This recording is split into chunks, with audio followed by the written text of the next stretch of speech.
Баршаңызға сәлем, құрметті оқырмандар, каналыма қош келдіңіздер. Сіздермен бірге Айгерім. Бүгін сіздерге жаңа жылдық өте дәмді, оңай салатын рецептмен бөлісемін. Ең бірінші каналға тіркеліп, жанында қоңырау белгісін басып қойыңыздар. Алдымен бізге 3 жұмыртқаны осылай суға қайнатып алдым. Сарысы мен ағын бөлек-бөлек аласыздар.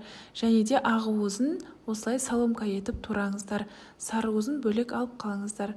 Бұл жерде кішкене сары уызы кетіп қалды. Бұл жерде 2 стандарт тарелка шығады. Егер көбірек жасайтын болсаңыздар, осы көкөністердің құрамын көбейтесіздер. Сосын балғын қияр қажет болады. Қиярды осылай ұзынша соломка етіп тураңыздар. Қатты ұзынша емес, осылай дөңгелектеп турап алып, қиғашынан турасаңыздар, орташа көлемде болып шығады. Сосын барлығын бір ыдысқа жинаймыз осылай. Келесі кезекте менде ысталған тауық еті.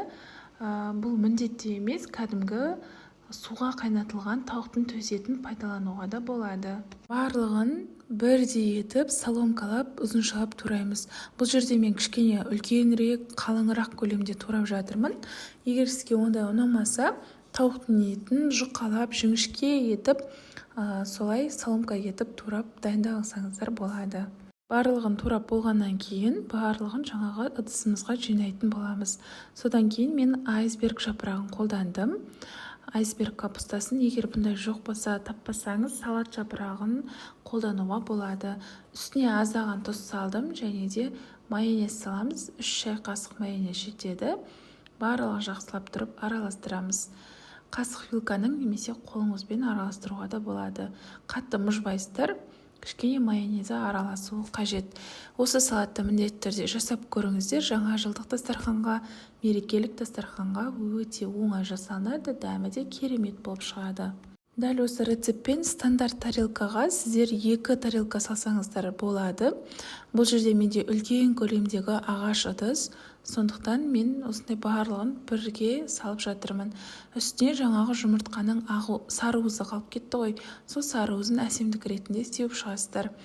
Және де күнбағыс ретінде гүл сияқты, сондай жайнап тұратын сияқты болу үшін осындай чипсыды қолданамыз. Бұл құтыдағы чипсы. Барлық дүкендерде сатады. Сосын рет-ретімен осылай бірінен кейін бірін орналастырып, арасына кішкене осылай тығыздап, салаттың бетін сәндеп шығамыз.